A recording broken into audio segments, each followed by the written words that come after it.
Бодож ихэлсэн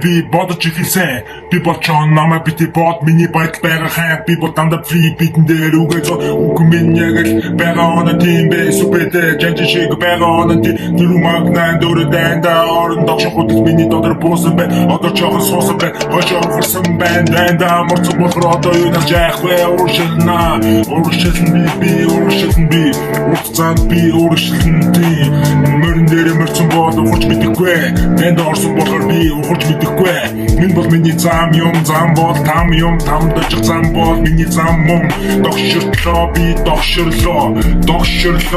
догширлоо надад дохирсэн би дохоо хүлээж авсан сүбэтэ 3 дугаар дай мэдэхгүй энэ зүйлийг би хийн өөрийнхөө хийж байгаа зүйлээ би айхгүйгээр хийн тулж байгаа дайсан болгон ухаж байсан тийм ухаж байгаа дэлхийд минь буцаж байсан тийм санаж байна хийж байсан үйлдэл муу бүхэн чиний хаалгад догшин бийсэн үйл чин чамайг мартахгүй чи хоосон зүйл чи найдаад нэмэргүй чамаа сурах зүйлээ сурсан би мэдих зүйлээ мэдсэн илүү level up би таны бүгдийг чи мартаагүй шүү амьдралыг би таасан би бас хаасан би чирэг уртсан би чиний дээр гарна гэдгийг ойлгосон энэ бол миний freestyle би өөрийнхөө шат ямар ч бидэндээ үгээ зоод хүн чон шиг шат би уртаа үедээ догшин үедээ догшин надад бити догшин би догшин